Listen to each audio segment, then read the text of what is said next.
کربلا میں نواسہ رسول فرماتے ہیں، اے ظالموں، میں تمہارے رسول کا نواسہ حسین ہوں۔ آج 10 محرم کے دن دنیاوی دولت کے لیے میرے عزیز و اقارب کو شہید کر دیا، میرے عباس کے بازو کاٹ لیے، میرے علی اکبر جو شبیہ رسول تھا اس کے کلیجے میں برچھی کو مار دیا، میرے 6 ماہ کے علی اصغر پہ بھی رحم نہ کیا، اس کو بھی تیر مار کے پیاسا شہید کر دیا۔ آج میں اس زمین و آسمان کے بیچ میں یہ اعلان کرتا ہوں کہ اگر اللہ مجھے 1000 زندگیاں دیتا، 1000 اکبر دیتا، 1000 اصغر دیتا، تو میں سب اللہ کے دین پہ قربان کر دیتا، اور میرے خون کا ذرہ ذرہ اللہ کے دین کی گواہی دیتا رہتا۔ تاریخ نے لکھا، فوج یزید سب زور زور سے ہنس رہی ہے، امام حسین کے خطبے کا مذاق اڑا رہی ہے۔ اتنے میں عمر بن سعد کہتا ہے، حسین سے فردن فردن نہ لڑو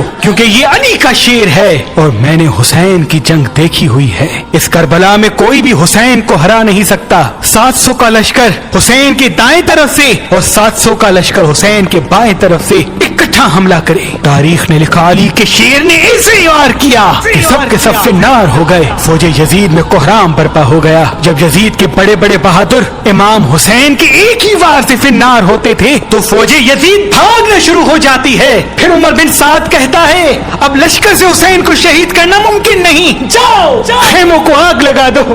بس کچھ ظالم خیام کو آگ لگاتے ہیں اور کچھ ظالم امام حسین علیہ السلام سے دور جا کر دور سے تیر، نیزے اور برچھیاں پھینکتے ہیں۔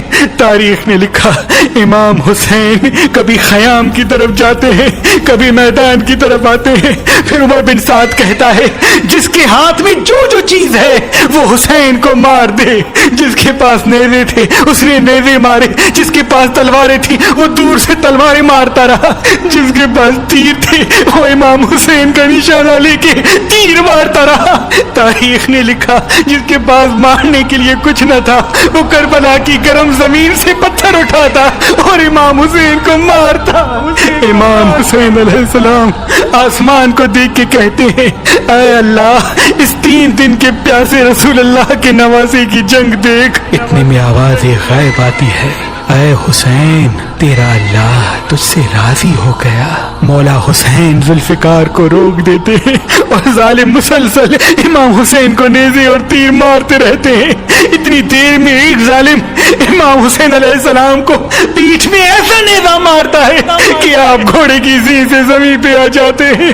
تاریخ نے لکھا، امام حسین کے جسم پر اتنے تیر تھے کہ امام حسین نہ گھوڑے کی زین پہ تھے نہ زمین پہ تھے۔ فوج یزید میں خوشی کا ماحول برپا ہو جاتا ہے، سب زور زور سے کہتے ہیں کہ ہم نے نواسہ رسول کو شہید کر دیا۔ اتنے میں شمر کہے، دیکھ کیا رہے ہو، جاؤ حسین کا سر کاٹو۔ جو جو امام حسین کے قریب جاتا تو امام حسین کی آنکھوں میں ان کو رسول اللہ کا چہرہ نظر آتا اور وہ رو کے واپس آ جاتا۔ شمر کہتا ہے، رو کیوں رہے ہو، یہ حسین کا سر نہیں بلکہ یہ سوچو کہ اس سر کے وزن جتنا سونا ہمیں یزید دے گا۔ بس قریب آتا ہے اور امام حسین علیہ السلام کے گلے پہ خنجر رکھتا ہے، دیکھتا ہے کہ امام حسین کچھ کہہ رہے ہیں۔ جب سننے کی کوشش کرتا ہے تو امام حسین کہہ رہے تھے، اے اللہ، تیرے اسلام کے لیے میں نے اپنا سب کچھ قربان کر دیا۔ شمر ہنستا ہنستا امام حسین کی گردن کو کاٹتا ہے اور امام حسین کے سر سے امامہ اتار کے امام حسین کے بالوں سے پکڑ کر امام حسین کے سر کو نیزے پہ سوار کرتا ہے۔ فوج یزید جھومتی جاتی ہے، اہل بیت کے خیام جل رہے تھے، آل رسول زمین پہ بیٹھ کے رو رہی تھی۔ اتنے میں آواز آتی ہے، جاؤ لوٹو۔ سنا ہے کہ رسول اللہ کے خاندان کے پاس کئی قیمتی سامان ہیں، بس خیام میں فوج آ جاتی ہے۔ کوئی رسول اللہ کا امامہ لے کے جاتا ہے، کوئی مولا علی کی تلوار لے کے جاتا ہے، کوئی بیبیوں کے سروں سے چادریں چھین لیتا ہے، کوئی بی بی سکینہ کے کانوں سے بالیاں کھینچ لیتا ہے۔ اتنے میں آسمان رونے لگا، زمین تڑپنے لگی۔ امام سجاد نے جب دیکھا کہ زمین اپنی جگہ چھوڑ رہی ہے، آسمان پھٹنا چاہتا ہے، تو آپ نے سجدے میں سر رکھا اور اللہ کا شکر کرنا شروع کر دیا کہ اے اللہ، تیرا شکر ہے کہ تو نے آسمان پیدا کیا۔ اے اللہ تیرا شکر ہے کہ تو نے زمین کو بچھایا۔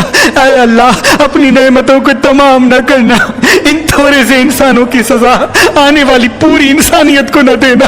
امام سجاد سجدہ شکر کر رہے ہیں اور وہاں فوج یزید امام حسین کے لاشے کو پامال کرنے کی تیاری کر رہی ہے۔ تاریخ نے لکھا کہ عرب کے گھوڑوں کی آنکھوں پر پٹی باندھ کے ان کو بھاری لوہے والے نال پہنائے گئے تاکہ امام حسین کے جسم اور ہڈیوں کو اتنا پامال کریں کہ امام حسین کے جسم کا ایک بھی ٹکڑا نہ بچے۔ سب کی لاشوں کو پامال گاہ پہ بچھایا گیا۔ کوئی کہتا ہے کہ ہم جناب عباس کی لاش پہ گھوڑے نہیں دوڑائیں گے کیونکہ ان کی والدہ ہمارے قبیلے سے ہے۔ کوئی کہتا ہے ہم علی اکبر کی لاش پہ گھوڑے نہیں دوڑائیں گے کیونکہ اس کی والدہ ہمارے قبیلے سے ہے۔ کوئی جناب جون کی لاش لے کے گیا، کوئی حبیب ابن مظاہر کی لاش لے کے گیا، کوئی جناب حر کی لاش لے کے گیا۔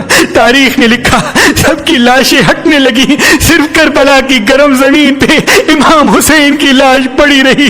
نہ کوئی یہ کہتا ہے کہ یہ فاطمہ کا بیٹا ہے، نہ کوئی یہ کہتا ہے کہ یہ علی کا لال ہے، نہ کوئی یہ کہتا ہے کہ یہ رسول اللہ کا نواسا ہے۔ بس گھوڑے امام حسین کی لاش کو پامال کرنا شروع کرتے ہیں۔ تاریخ نے لکھا گھوڑوں کو اس طرح سے دوڑایا گیا کہ امام حسین کی پسلیاں ٹوٹنے لگی، امام حسین کا سینہ اور پشت ایک ساتھ ہو گئے، امام حسین کی ہڈیاں اور گوشت زمین کربلا پہ بکھرنے لگا۔ اتنے میں ایک شیر آتا ہے، وہ سپاہی شیر کی آواز سن کے بھاگ جاتے ہیں۔ بس امام حسین کی لاش کو پامال کرنے کے بعد فوج یزید جشن منا رہی تھی اور آل رسول جلے ہوئے خیام کی راکھ پر زارو قطار رو رہی تھی۔ بی بی زینب کبھی عباس کو یاد کر کے روتی ہے، کبھی اکبر کو یاد کر کے روتی ہے، کبھی معصوم علی اصغر کو یاد کر کے روتی ہے، تو کبھی دور سے اپنے بھائی کے جسم کے ٹکڑوں کو دیکھ کے اپنے نانا رسول اللہ کو کہتی ہے یا رسول اللہ آپ کی امت نے اس حسین کے جسم کو پامال کر دیا جس کو آپ کندھوں پہ اٹھا کے کہتے تھے کہ یہ جنت کا سردار ہے، یہ مجھ سے ہے میں اس سے ہوں، یہ مجھ سے ہے میں اس سے ہوں، یہ مجھ سے